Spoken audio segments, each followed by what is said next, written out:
Michael, oh, sorry. Okay. Yeah, well, let me just say, Walt, first that I just want to say that I'm recording this because Kate asked me to do it, and she said she would text me 5 minutes before to remind me, and she didn't, but she's very memorable, so I'm recording it anyway. That's arcade. So, Walt, you're going to say something? You go to Yeah, your connection's not so good. Okay, that's fine. Alrighty, well, let's go ahead and get started. Let me pull something up here now that I think I can get to it. Yep. I made a little presentation, not so much because it's the presentation is that interesting, but just to remind myself of the things I wanted to not to forget about. So, some of you know, I started doing this with Pete and Walter, and then a number of other people, and Marlene, and a few other people have been regulars, and then many other people have come in intermittently. And we've sort of made lots of mistakes along the way and had lots of disasters and tried to perform with bad sound, and then also seen other people struggle. And then I also heard from people who were like, they didn't even want to get started because they were intimidated and they didn't have the right equipment, or they thought they didn't have the right equipment. So I thought it would be interesting to kind of go through and kind of walk you through how to do this, what we've learned, and I'll say at the outset, no matter what you do, sometimes it's just not going to work, right? Because there's too many, there's just too many variables, and there's things you can't control. But if you do some of these things, you'll have a better experience overall. So I'm just going to share it this way. So, I used a chain there to indicate that it's kind of the classic thing. Whatever you do, it's gonna whatever the weakest link in the chain is going to cause you a problem. So, unfortunately, I'd like to say it's really simple. Just buy this thing, or turn this thing on, or do this setting, and then everything works. But that just hasn't been our experience. There's just a lot of things that can go wrong, unfortunately. The good news is once you kind of get it set up, usually it works really well.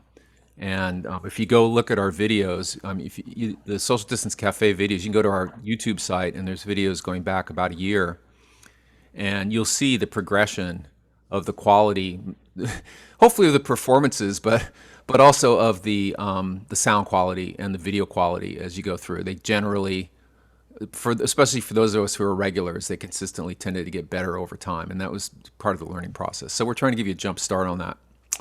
So here's all the different pieces that you have to consider in your chain. You have your internet connection, you have your computer, you have the way your audio is set up, the way your video is set up, the way the software is set up, and then there's a few things I was going to go over about kind of setting yourself up for performance that make it easier as you go. So, really the one question people ask is, can I just use my phone? And my answer is, yeah, but it really just doesn't work too well, right? I mean, usually the connection, you got a Wi-Fi connection that may or may not be that great. The If you have a newer phone, the camera and the microphone are pretty good, but you just don't have a lot of control over your performance. It's hard to watch other people. So really what I'm going to talk about is assuming you're going to use a laptop or a desktop computer to make your connection. So the first thing is the internet connection. Walt and Marlene can tell you from personal experience how much of a difference this makes. This was one that I was in good shape with from the beginning, but other people had services that just weren't fast enough to do this. And you're doing two-way video and audio, and unlike when you're in a meeting, if a couple of words are missed, like let's face it, what Jerry's going to say because he always says the same thing. So if his voice drops out for a minute, it's no big deal. You can figure out what's going on. But if you're listening to someone playing guitar, singing a song, and the audio drops out, it's really frustrating. And the person who's playing often doesn't even really know that it's dropped out, and they just keep going. We had one. I've done some concerts, and we had one. Really good performer, really great songs, and a couple times it just stopped working, and we think it was probably the internet connection. And the internet connection comes from obviously some service that you have with phone company or cable company comes into your house, and then I took a picture of my AT&T router.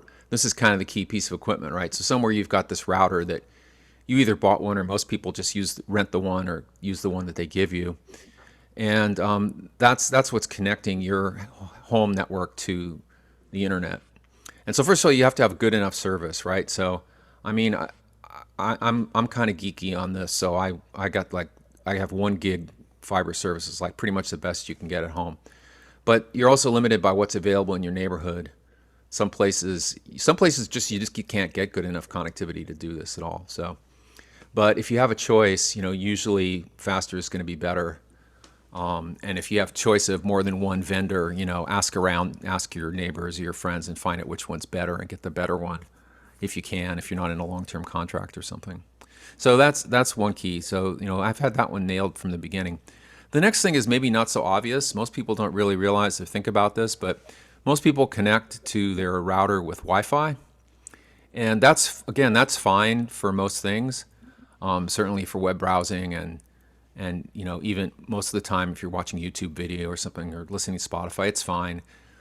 Again, if you're listening to Spotify and it goes out for a couple seconds, it's slightly annoying, but you're just listening to some song and it'll start right back up. And plus it buffers, right? So when you're listening to a song in Spotify, it pulls in a lot of information in advance so that if the Wi-Fi stops for a second, it'll keep going until it's out for a long time.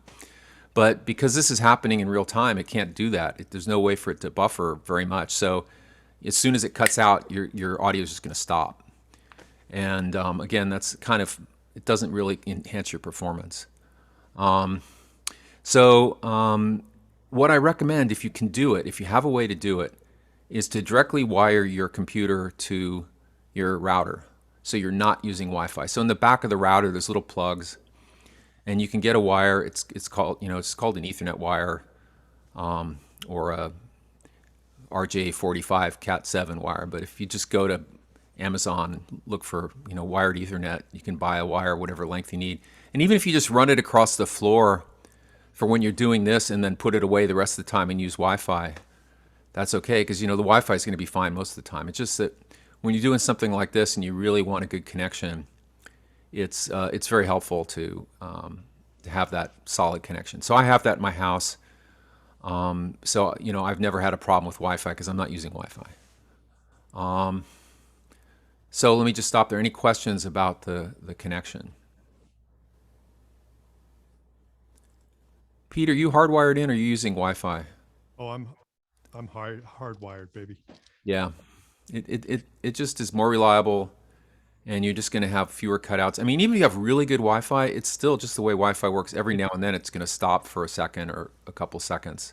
Yeah, I think Yeah, the thing that I take away from all of this is that this is one of the most demanding things you can do with with your computer. Even if you're just on a regular Zoom call for work, you're mostly just receiving information and occasionally sending your video, and it really doesn't matter how good it is. But for music, it's not only gotta all the pieces of information that you're sending have to get to the other person, but they have to get there at the right time, yeah, so they match up with your picture. And I'm sure Michael will get to this in a minute, but also at the highest quality of sound, so there's even more information going. right. Because normally when you're using Zoom or any of the other video conferencing products, they actually degrade the audio quality because you don't need or want music level quality to hear voice. Voice actually sounds better. It's easier to understand if you do it more narrow frequency range, cut off the highs and lows. I mean, the telephones famously were really cut off, right? So I mean, we don't expect that Zoom sounds better than a telephone call, but the old telephones, do you remember from when we were younger and you had the desk phones, those only had 3,000 to 6,000 hertz, I think, something like that. And it was fine. You could hear what people were saying really well. But if you tried to play music over it, it would sound terrible because your music's going from like, 200 hertz up to 8 or 10,000 hertz, and maybe overtones are higher than that. So um, it it is really demanding. You're sending a much more complicated high-end signal over your computer than you are when you're talking. And we'll talk a little bit about more of that later in terms of the software. Okay, so the next thing is you need a decent computer. And I know one of our regulars was having problems. You know, this stuff sounded okay, but once he was playing guitar and singing and moving, bopping around on the screen and everything, the sound of the guitar would start breaking up. And I went through it with him, and we kind of went through everything. And then I asked him how old his computer was, and it was like a 10-year-old computer. I said, I think that's the problem. You know, it just, again, this is more demanding than almost anything you probably do. Unless you edit 4K video at home or something like that, you're probably never doing anything that's using all the power of your computer. So a 5 or an 8-year-old computer is cool, you know. But for this, no. And even more so if you're hosting. So I actually replaced my computer. I had about a 4-year-old laptop, and it was kind of a low-end laptop. It was the lowest end one that Apple was selling at the time. And I realized it just couldn't keep up with certain things, and so I replaced it with a newer one. So that's probably the most expensive piece of the chain. The good news is, like Lisa, you were saying, you know, you're interested in recording. You really want a pretty new computer for recording too. It's going to give you a lot more flexibility. You're going to be able to mix more tracks, and it's not going to slow down when you are trying to do something complicated. So it's nice for that also, to have a relatively new computer. I mean, if it's 2 or 3 years old, it's probably fine. But if your computer is 5, 6, 10 years old, or it's an old laptop, like an old inexpensive laptop from Costco or something, you know, it's just probably not going to work. We had somebody we tried to do a concert with, and they thought they could just set up their laptop, point the laptop camera at them, and and use the speaker on the microphone, and it sounded like there was a bad band playing down the street or something. I mean, it just sounded terrible. So, you know, you need, and then so yeah, I talked to him. I said, you know, how old's that laptop? Oh, we've had that for a long time. I said, yeah, I thought so. So, you know, you don't need any particular computer. Windows, Mac's fine. I like using my Mac Mini, but lots of people use Windows computers. Doesn't really make that much difference, but it just has to be reasonably new and reasonably fast. Okay, so now getting audio into the computer. How much do you want to spend? I mean, you can build a whole studio at home, but you really don't need to do that, right? I mean, that you do that because you want to record and you want to be able to do other things maybe, and then it's great to have that. You can then, once you figure out how to do it, you can feed that into your computer and use that. But you definitely don't need to go that far. The Using the built-in mic on a laptop is probably not going to have very good sound. You can try it, but I was going to show you if I can find what I did with it. This is a relatively cheap solution. This is what's called a USB microphone. So this is actually the same. This one's actually the same as this microphone here. And then it's got a connection on the bottom, and you plug in a wire to it, and that wire goes into a USB port on your computer, and then you can use that with Zoom. And I've done stuff with this by itself. I've done music with this by itself. It works fine. And the newest version of this from Monoprice is $35, including shipping. So that will probably sound a world better than your built-in microphone. This is actually what I use during the day for my Zoom calls. I just use this. And it sounds fine. It really sounds fine. Well, Michael, does you know, I think is it called an iMic? Are those good I to don't do? know that. I don't know that brand, Okay, but I've heard of it, but I didn't know yeah. what it was. So, I mean, there's some name brands. There's one that's like Egg or something that a lot of people have. I mean, a lot of people buy them for podcasting now. Yeah, and Nicole asks, is there a particular brand? I think that I don't know offhand. This is Monoprice. I'll just put the name in here. Their stuff tends to be cheap and pretty decent. I know a lot of people that swear by the various blue Blue, yeah, microphones. So the yeah. Blue Yeti or is one that comes up a lot. I've never actually used one, but I've heard And they good start things. like around $100 and go up, I think. And probably the cheapest one they make is going to be fine for most purposes. And Uh, as you said, it's going to be 1,000% better than the built-in microphone on your laptop or your phone. yeah. Another option that can work okay is, there's a microphone on your webcam. I'm going to talk about webcams in a minute. And that actually too will also probably sound better than the built-in mic on your laptop. So you can try that. And one of the things I'm going to suggest that you do is when you get your setup. I mean, you need to connect to somebody else and ask them how you sound and play some music. You can also record yourself in Zoom and then play it back and see how it sounds. So that'll give you a pretty good idea. It'll actually kind of tell you the best it can sound, right? Because the person at the other end, they've got all these same issues listening to the music, and depending what they're listening on, it can degrade the quality of it. But if you have a good, if you get set up and you record it and it sounds good, then it's probably fine. And again, it's a question of, depending on you and your music and what you do, how much do you care? How precise does it have to sound? How clear does it have to sound?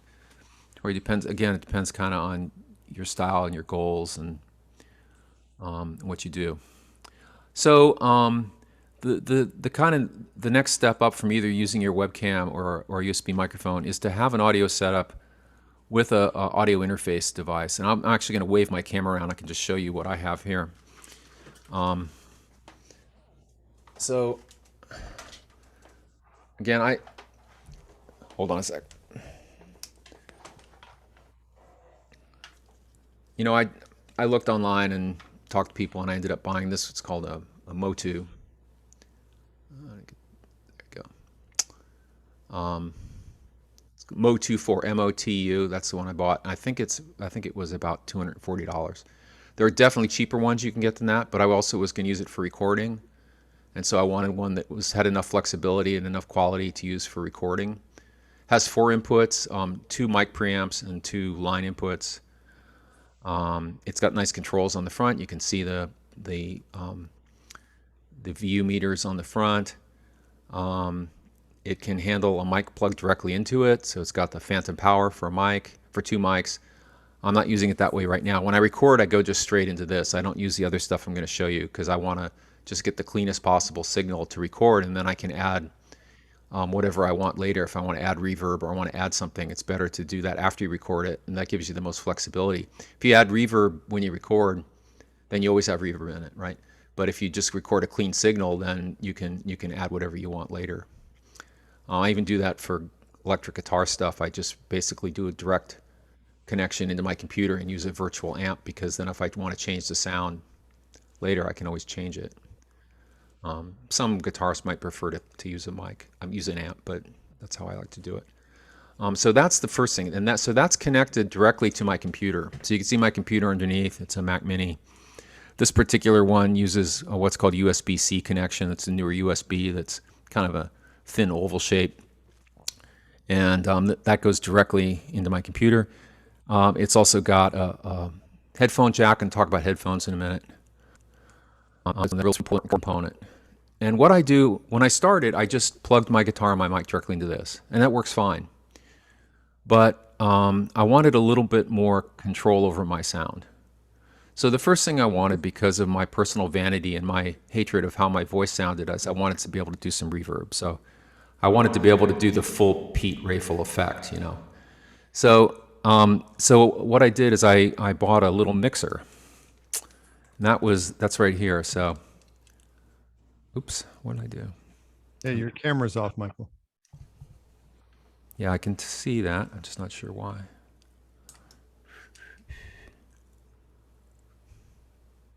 Hold on a second. Let me close this.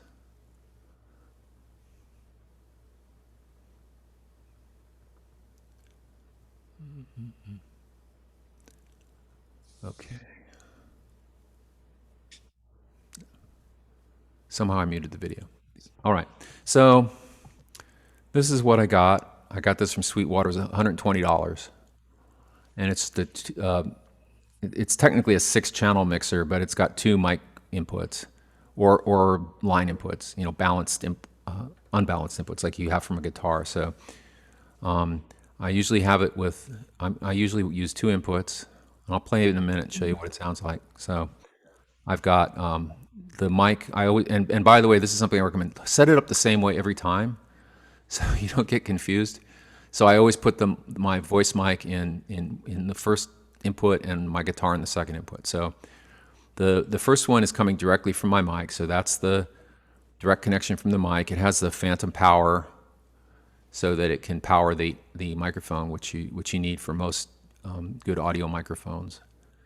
And then you can, to get the settings, I recommend kind of, fiddle with it and then try to remember or keep the settings pretty much the same and do it the same every time. It's just a lot easier. It's very easy to get your levels too high or too low, and it's hard to tell, right? You need to do a sound check and usually have someone at the other end tell you how it sounds. Too high you can usually tell, but too low is not always so easy. It just sounds fine to you, And frankly, we never balance the sound. There's just no way performing on Zoom with a bunch of people that you can get everyone at the same volume. It just doesn't happen. There's no way to do compression or to have there's no master volume switch where, like, if I'm running the show, I can turn people up and down. There's no way to do that in Zoom. So, you're stuck with what comes in. There you go. Hello, welcome back. So that's my whole audio setup is just the mic going into the mixer, and that's going then to this Motu device. And you can get devices like this definitely for less than the Motu if you're not going to do a lot of recording and you're not too fussy. There's ones that are under $100. Monoprice also makes one of these for like $80. And you can get an Apollo that's $1,200 if you have your home recording studio or something. So there's a whole range. So that's the little mixer. And again, I mainly set that up so I could do reverb on my voice.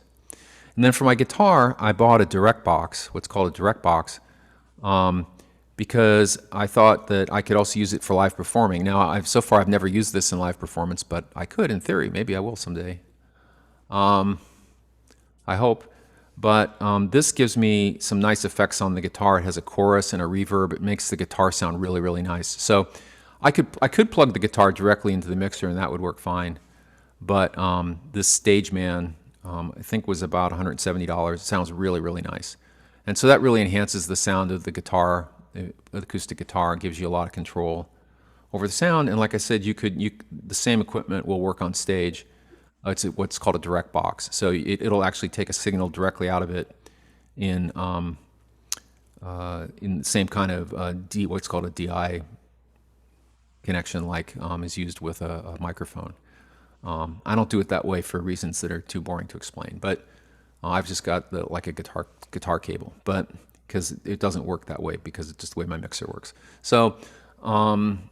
So that's that. And then there's headphones. Okay, so you need headphones, right? I mean, in theory, you could use your speakers. You're going to have, a lot of people have the Focusrite Scarletts, really nice. You can use, I don't recommend using speakers, but you need some way to hear because you need to be able to hear the other people, first of all. And you have to make sure that you figure out, and some people have a lot of trouble getting this set up. You have to make sure you figured out how to get the sound mixed so you can hear both yourself and can hear everyone else. Hold on a second, let me put this back up on here.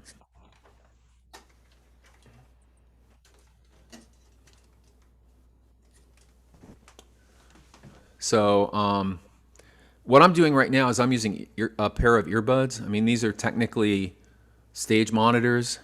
I don't think there's really much difference between stage monitors and earbuds. These are just more expensive.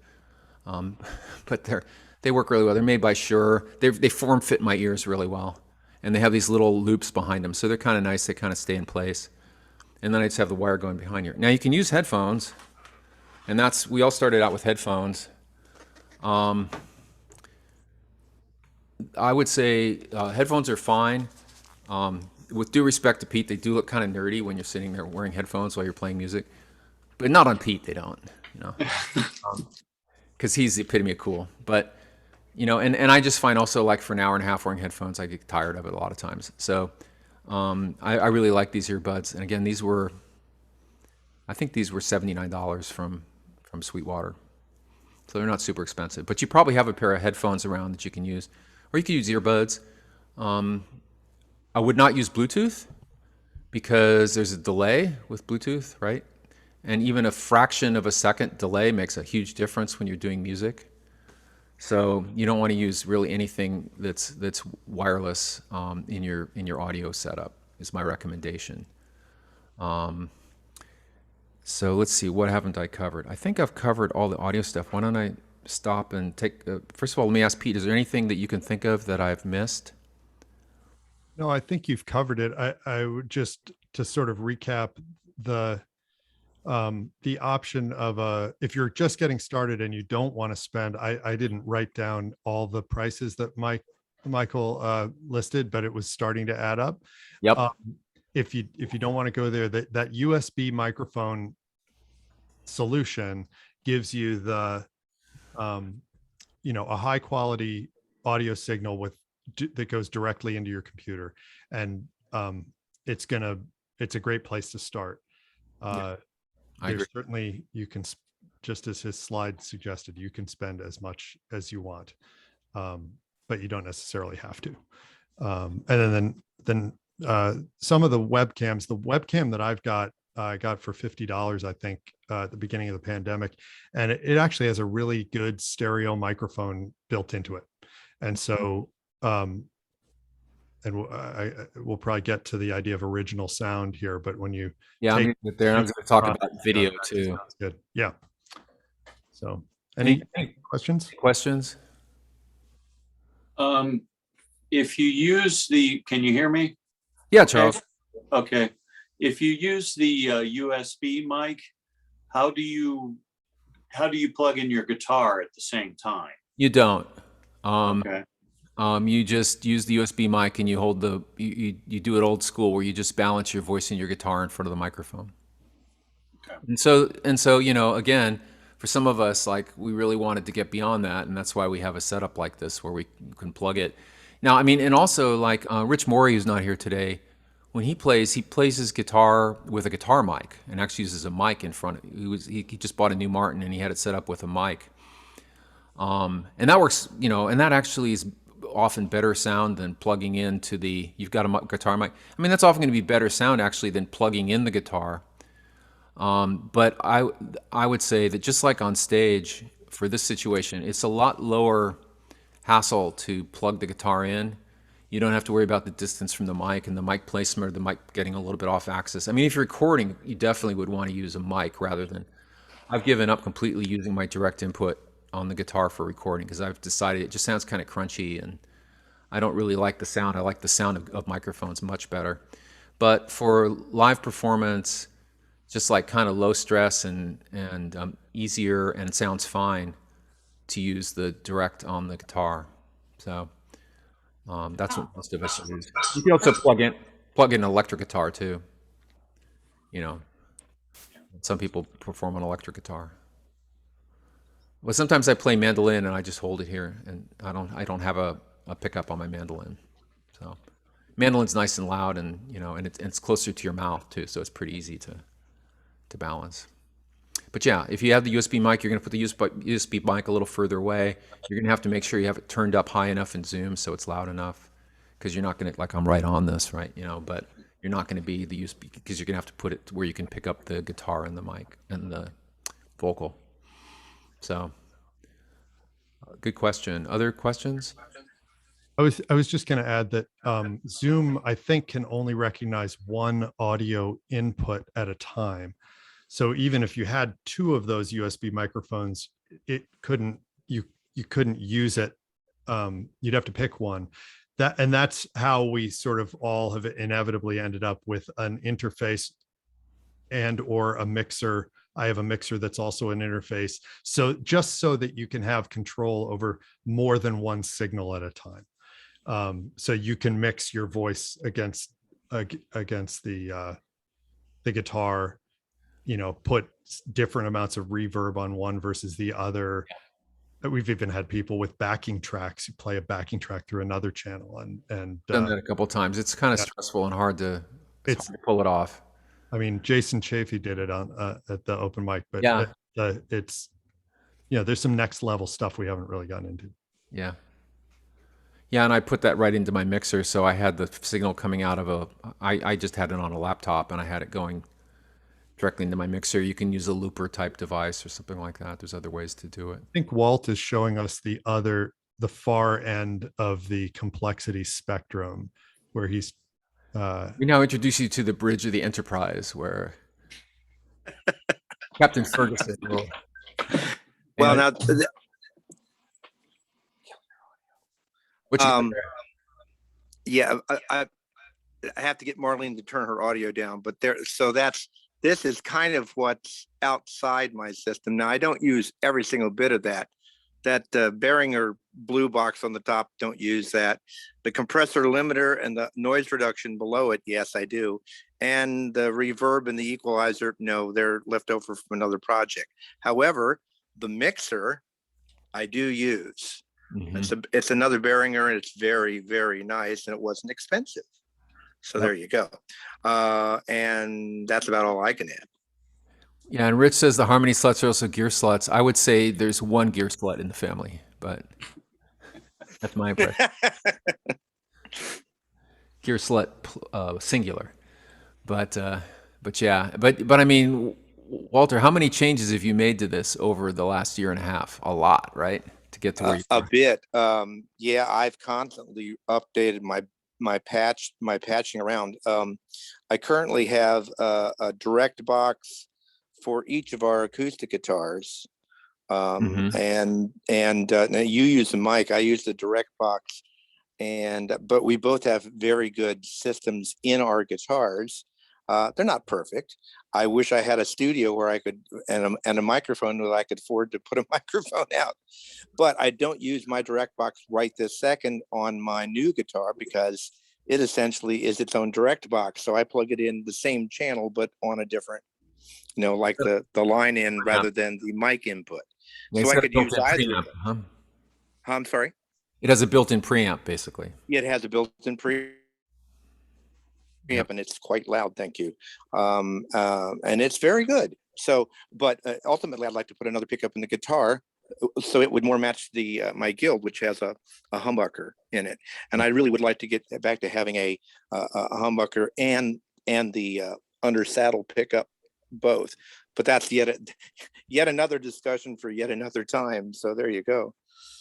Yeah, and again, everything that we've been talking about is multi-use. Like, use the same thing either for recording or performing or both, right? So, that's part of there's definitely expense if you want to do it and you can afford it. I wouldn't have done all this probably just for this purpose. I would have probably bought a cheaper interface than the one I bought,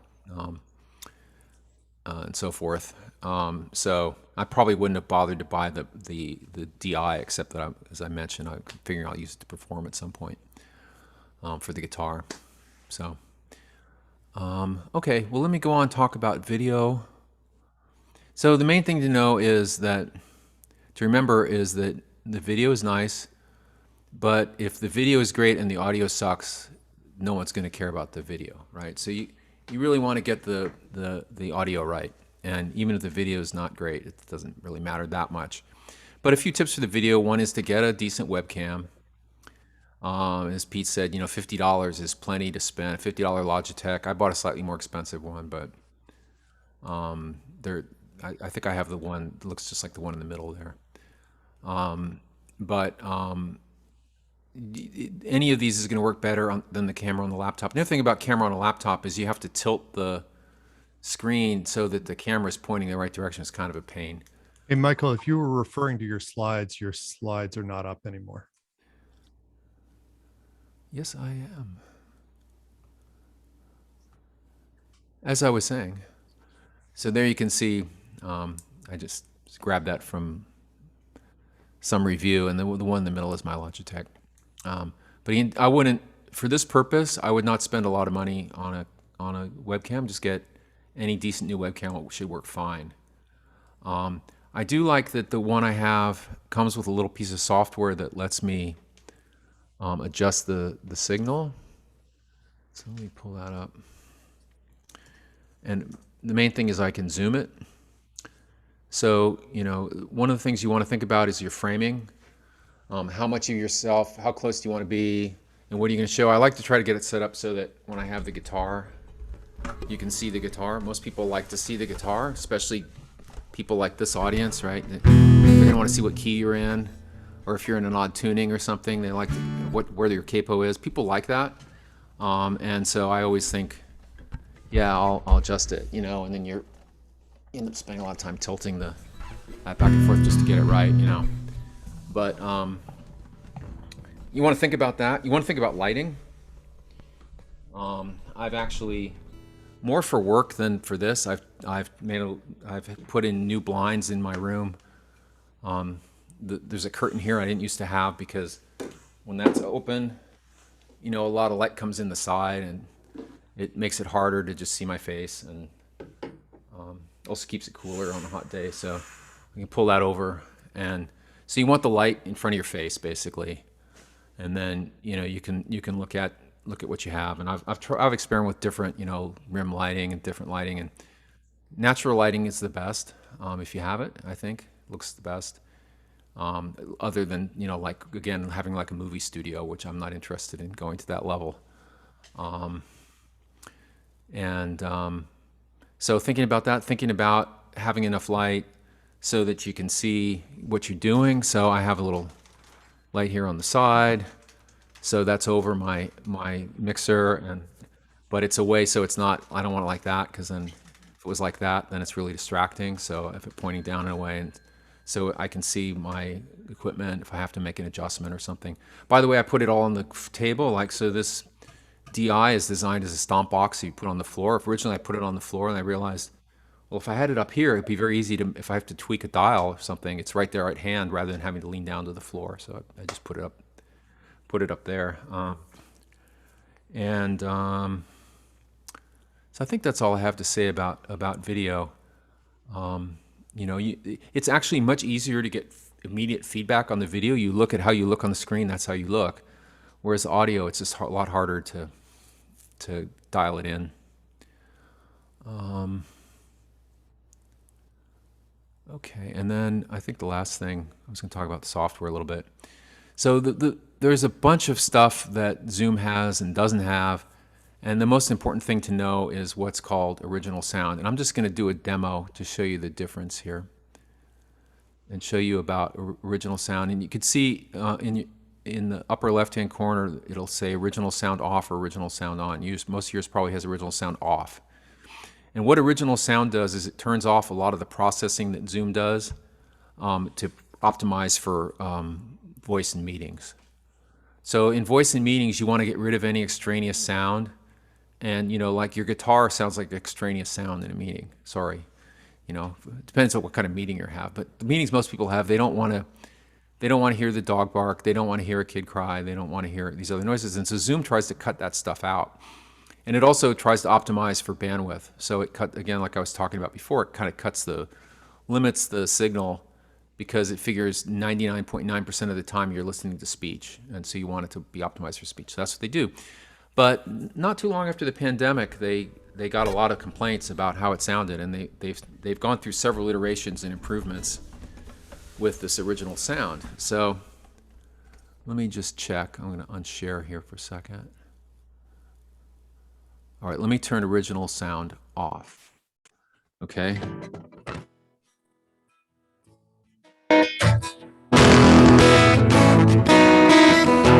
Probably sounds pretty bad. I can't really tell what it sounds like, but the guitar usually sounds pretty bad. Yeah. Megadeth. And not only that, it actually clamped down on your guitar, so you can hear it until your fifth or sixth strum. It tried to silence it. Because it just thought it was noise, right?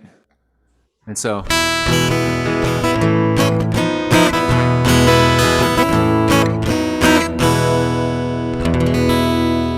that probably sounds a lot better. And so you almost always tell on Social Distance Cafe when someone has original sound off. The guitar is going to be fading in and out. It's going to sound like, you know, just crunchy noise. It's usually really unpleasant. It's not as bad for the vocal, right? Because the vocal's in the voice range. It does distort the vocal too, but not as bad as it does guitars. I mean, guitars just sound terrible. The way you get to the settings for this, And I can't like demo this live with Zoom because Zoom can't show Zoom while Zoom is running. But we can all try this. If you take your mouse and you go down to the bottom left-hand corner, and you'll see a little picture of a microphone and the word mute underneath it. Don't mute it, but click the little arrow just to the right, okay? And it should pop up a menu of choices as like select a microphone, select a speaker. Is everybody using a computer, or some of you on phones or iPads? Well, that's a on an valid iPad. point. And I'm on a phone, which won't allow you to do that, but that's okay. But for those of you who are on a computer, follow along with me. So you should see a little pop-up menu that says select a microphone, select a speaker. Go all the way down to the bottom. It says audio settings. Okay, now click on audio settings. And you should get a window that says settings. And it'll say like speaker, microphone. And then if you talk into your microphone, it'll show a little VU meter. It'll show the sound going up and down, the outputs going up and down. It'll show what input you're using. So again, if you get a USB mic, you're going to want to make sure that you're using that USB mic as your input. If you click on it now, you can probably see at least two inputs, because if you're on a laptop, you're going to have the built-in mic and you're going to have your webcam mic if you have a webcam. So, but you might only have one. I recommend turning off automatically adjust microphone volume and doing that manually. I find that generally works better. Part of the problem is that, again, with music is like, it'll kind of over compress. So when you're doing something soft, it'll make it louder. When you do something louder, it'll make it softer, and not in a way that's for music. I leave the suppressed background noise on auto. Seems to work fine. And then under music and professional audio, there's a checkbox that says show in meeting option to enable original sound. So that's what you click to turn that on. And then the little original sound button will pop up in the upper left. And it used to be much more confusing, but they've really improved how it works. And there's three choices you have. The way I do it, I turn on, you definitely want high fidelity music mode because we're doing hi-fi music. I leave echo cancellation on generally. It doesn't seem to damage the music, especially if only one person is playing at a time. If you turn it off, if two people have it off and they're talking, you can get really nasty, gnarly echo in Zoom. So I leave it on. I haven't had a problem. If I was doing like a concert, I'd probably turn echo cancel, and everyone else is going to be muted. I'd probably turn it off because it might make the sound a little better, but I haven't noticed that much difference. And then there's stereo. So I don't use stereo. The reason I don't use stereo, stereo can sound nice, and maybe Walt can demo it because I think he's got a stereo setup. Or Pete, you have a stereo setup, don't you? The reason I don't use it is my mixer doesn't have any panning, so I've got my microphone on one side and the guitar on the other side, and when I do that, it sounds kind of weird, right? It sounds like an old Beatles record where all the vocals are on one side and the guitar's on the other, and that doesn't sound really great at the other end. Especially if you had headphones, it's almost disorienting. So I used to use it sometimes, and then people say, that sounds really weird. So I just turned it off, and it just all goes as a mono signal. But if you have a mixer that can pan between left and right, you can make it sound really nice. So I'll let Peter demonstrate that. So that's my guitar, I think, is panned to the right if you're on headphones, and then my voice is probably a little closer to the left. Yeah, it's panned a little hard to the left, I would say, but yeah, I panned it hard for effect here. I'll sometimes actually run a mic and a direct line out of my guitar and pan those, and it's mostly because it sounds nice in my ears. I assume that most of it's lost on other people, but it can make things sound richer and fuller. So if you've got a mixer and you can do that, it's kind of fun. Yeah, but if you're having any kind of bandwidth issues, all of these, if your internet connection is flaky, I would turn stereo off, just because it's not trying to do.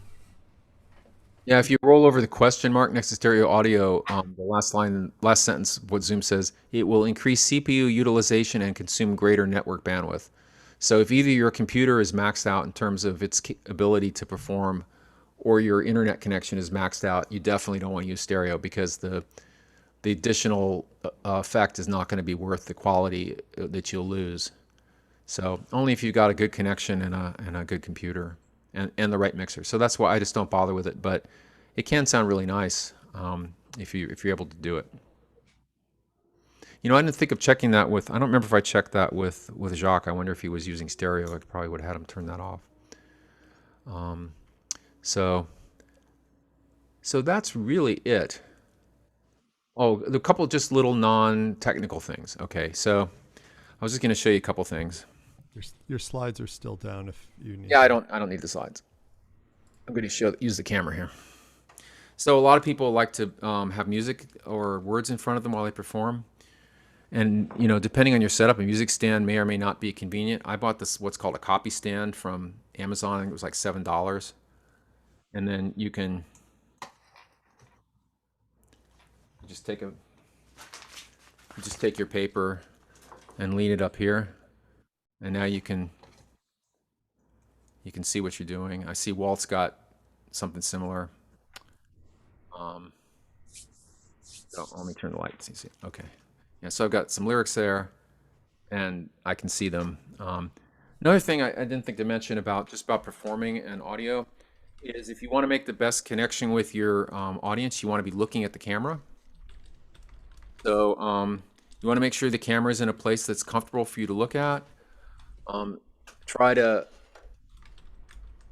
look at the camera, not at your face. Right? It's like naturally like drawn to your face when you're talking, but when you're performing, if you look at the camera, it actually looks more natural. If you have lyrics down below, you're going to be looking down at the lyrics. It's not going to be as good. Just the same thing as when you're on stage, except that you're closer. Like if you're on stage and the stuff's on a music stand, and people are 40 feet away, they're not going to really see your eyes that much. But here, the camera's really close to your eyes, so that when I'm looking down now, and you can see it looks different. So, you know. Again, if you need to look at the lyrics, you look at the lyrics, but if you can put them up higher, close to the camera, that's helpful. You can move the camera down. Sometimes I put the camera on a tripod because I want to put the camera lower, and then it's easier to look at. Yeah, as far as checking sound, Rick, you know, one of the problems is you can't really tell what you sound like in Zoom. You know, you have your headphones, and that tells you kind of what it sounds like up to it until it gets to Zoom. So that should sound good. If that sounds bad, then it's going to sound bad on Zoom. But that could sound good, and then Zoom could sound bad. I mean, the first thing is the original sound. The second is the levels. So you want to look at the levels in Zoom and make sure you're not peaking too high. If you're constantly peaking, then you want to make sure you adjust the input so that you've got some headroom. And then the third thing you can do is you can connect with somebody. Yeah, you're suggesting recording, absolutely. So if you set it all up and record, that'll give you a pretty good idea of how it sounds.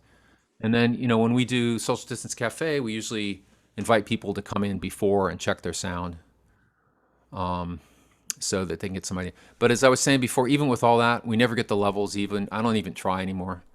People just have to turn the volume up at their end, up and down. Sometimes I'll say, Pete, you sound a little low, or someone else. But there's just no way to balance the levels that I know of. And, you know, it'd be nice if I could like monitor them and adjust it like you would on a soundboard. Have Simon Tassano there adjusting the sound, it would sound a lot better. But there's just no way. You're doing your own sound and then you're performing, and I find for me when I'm performing, I'm not thinking that much. Once I start into a song, I'm not really thinking that much about the sound. I can't really perform and look at the VU meters while I'm performing. Sometimes I'll think, boy, sounds like a little hot. Maybe I'll look and see. I'll sneak a peek at it and maybe turn it down. But the best thing is, you know, the typical rule for sound, right, is play something the loudest you think you're going to play and make sure it's not breaking up, which, you know, if you have meters, it'll be going up into the red. But the reality is you task somebody, play the loudest you play, and they'll do something. And then when they're actually performing, they're like into it, they'll actually be louder than when they think they are. So, Well, you know, Mike, one of the things I've found is I use the level check inside the audio control panel in the Windows side.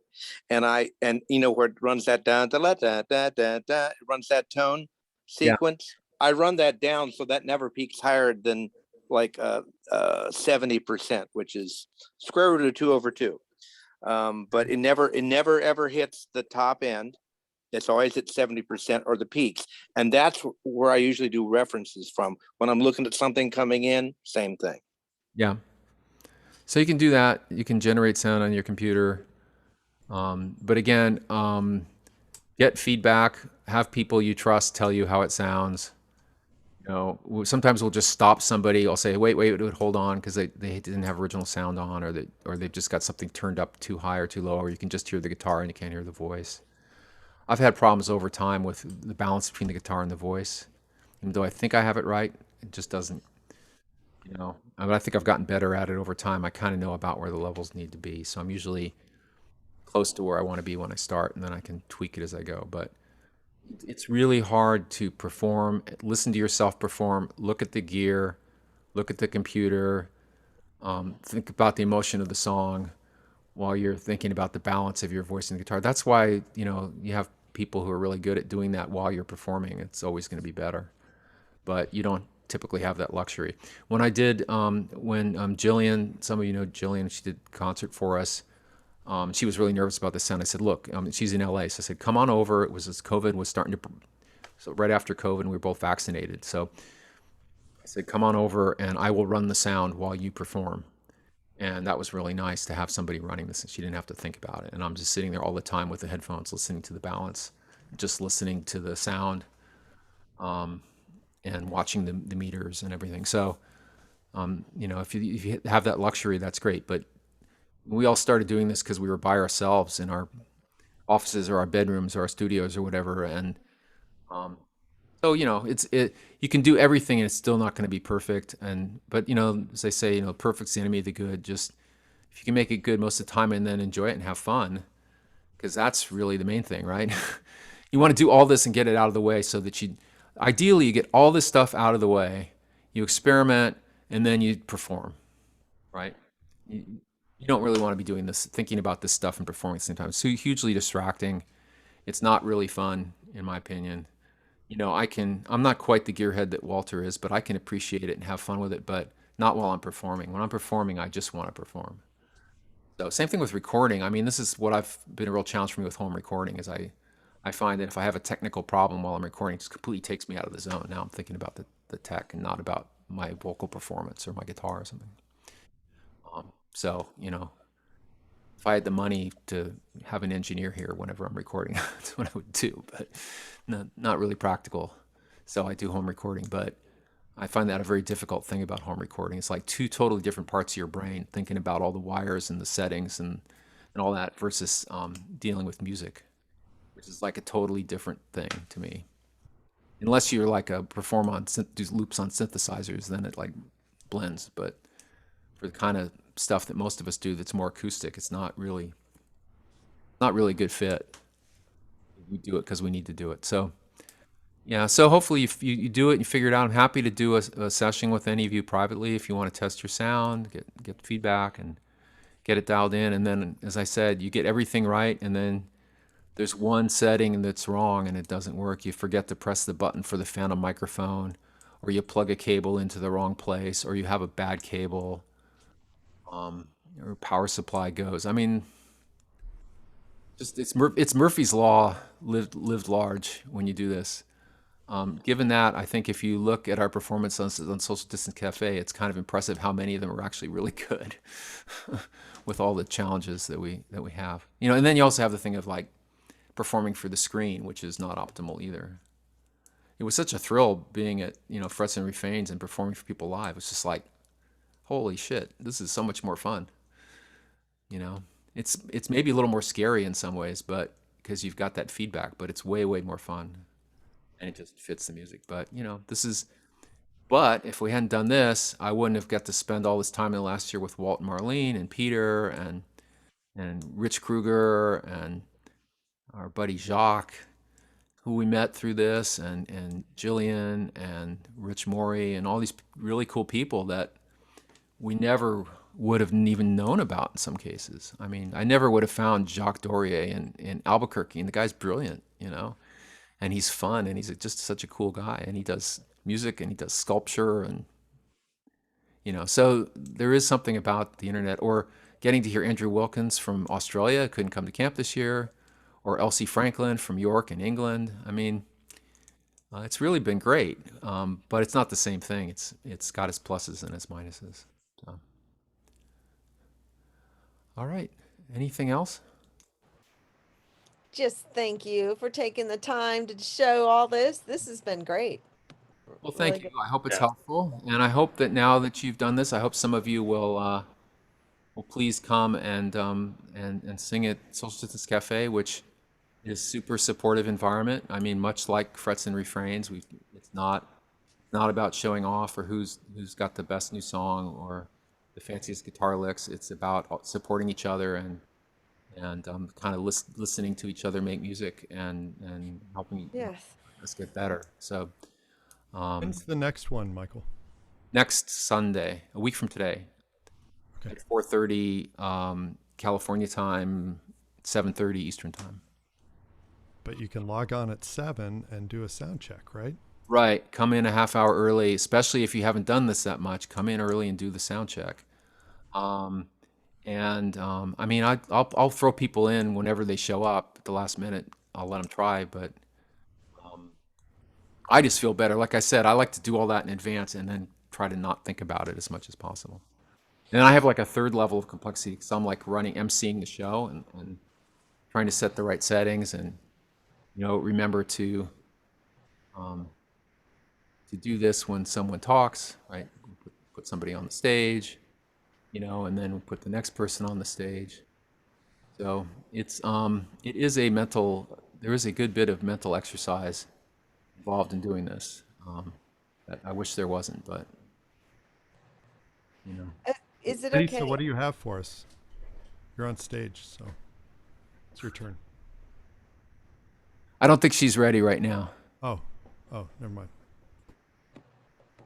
Who? I was going to ask, Yeah, can go we, I'm going to be, can I just watch? Because I'll be out of town, so I could just like probably watch. And is that okay? Absolutely. So here's what Okay. we do. Here's what we do. I'm actually using another piece of software. I didn't get into this. If I could do another session on how to host streaming, because that's like a whole other black art. Maybe I should call it a black art. It's like another mystical art.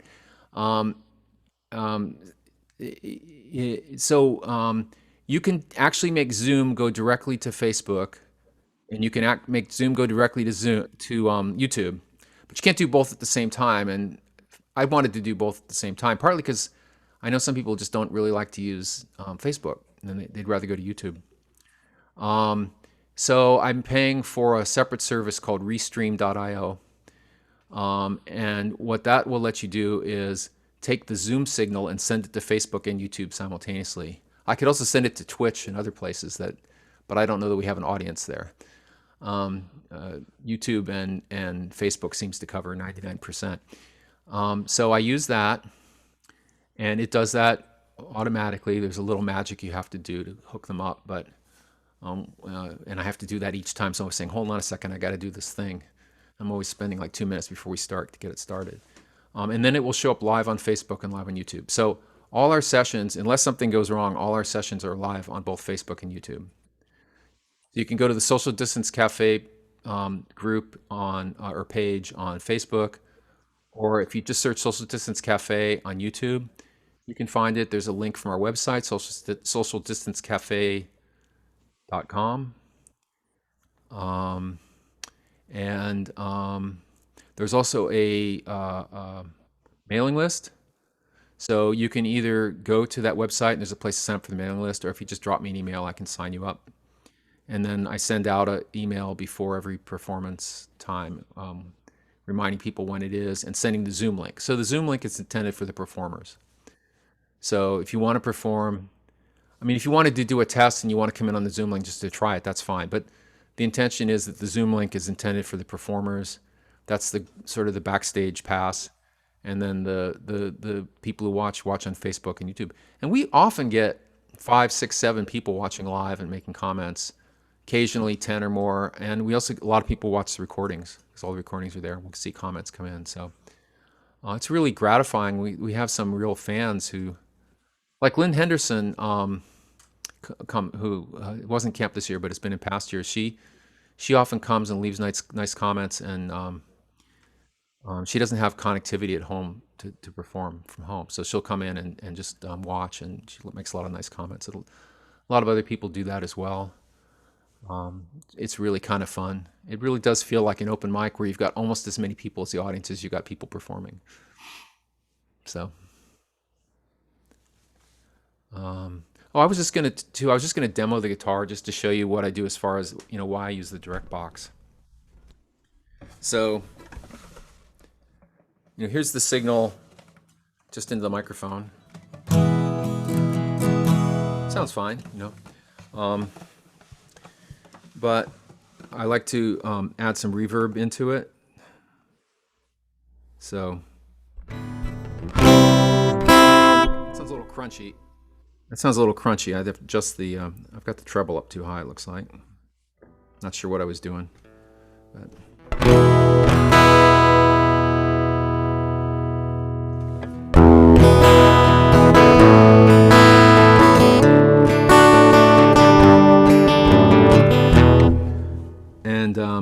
and then on some songs I use chorus, so I like the sound of the chorus effect on it.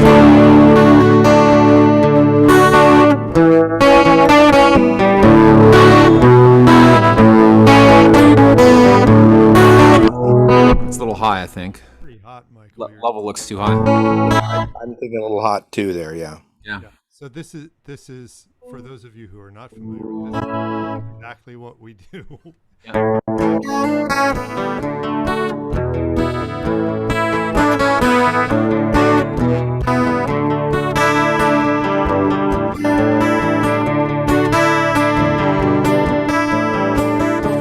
So I like that effect. Probably best not to use it on everything, but also I'll turn it on and off depending on the song and the mood of the song and the sound I want on the guitar.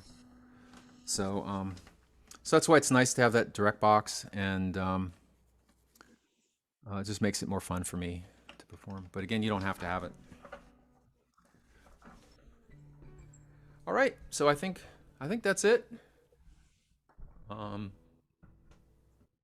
And I did get a message late from Kate, but Kate, I did start the recording right at the beginning, so even though you sent the message late, don't feel bad. It's all good.